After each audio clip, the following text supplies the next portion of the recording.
काय रामू, राम राम. अरे पहिला तर तू उन्हातच बसायचास. पावसाळ्यात बी किती हाल व्हायचं. आता तुझा स्टॉल पक्का दिसतोय. हा स्टॉल मला शासनाने दिलाय आणि तोही पूर्णपणे मोफत.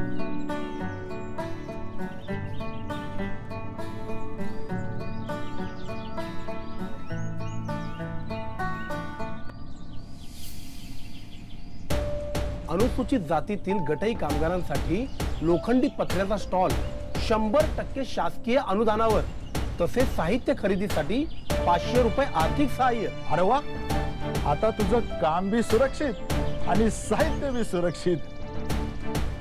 गटई कामगारांना लोखंडी पत्र्याचे स्टॉल, सुरक्षितता, स्थैर्य आणि सन्मानासाठी. सामाजिक न्याय व विशेष सहाय्य विभाग, महाराष्ट्र शासन.